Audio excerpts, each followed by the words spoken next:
Alors, j'ai été au salon du livre à Mons, là en Belgique, et j'ai découvert une maison d'édition que je connaissais pas du tout.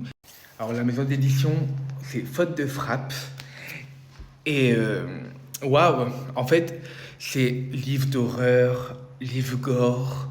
Ils ont une collection où, en fait, clairement, ils reprennent les classiques d'horreur des années 80. Donc, Freddy Krueger, Les Dents de la Mer. Et moi, j'en ai pris un. Alors, je connaissais pas du tout le film. Le film, c'est Maniac. Moi, j'ai pris le livre. La couverture. Non, mais la couverture, c'est tellement 80. C'est tellement.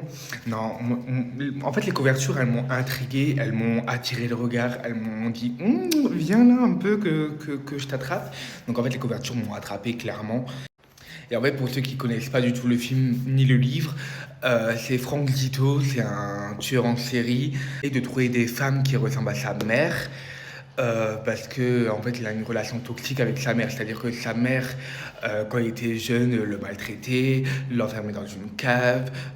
Sa mère a été très méchante avec, et du coup, lui, il a développé en gros ce goût pour tuer. Il a un peu schizophrène sur les bords. Et en fait, Franck, il est psychotique. Il n'est pas psychopathe. Et à la fin du livre, il s'explique la différence entre un psychopathe et un psychotique. Il prépare pas son crime. En fait, c'est arrivé sur le lieu du crime qu'il se dit tiens, je vais faire comme ça. Donc l'arme n'est jamais la même.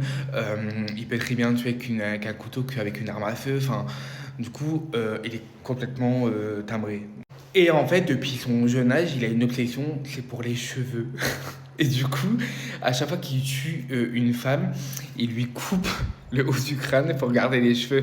Et en fait, il essaie de faire le plus propre possible pour pas abîmer les cheveux, pour pas qu'il y ait de sang dessus, pour qu'ils soient intacts en fait. Et du coup, il collectionne les cheveux de ses victimes.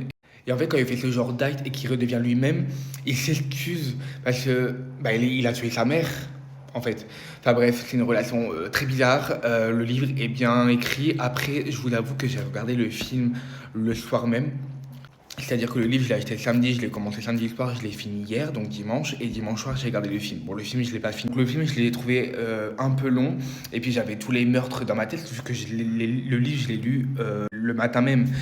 En fait, le livre, c'est clairement le script. C'est-à-dire que les dialogues sont les mêmes, rien n'est différent, tout est écrit pareil. C'est peut-être un peu plus détaillé que dans le film. Et en fait, on suit le tueur, c'est-à-dire qu'il n'y a pas d'enquête, on voit pas d'autres personnages, on voit que lui.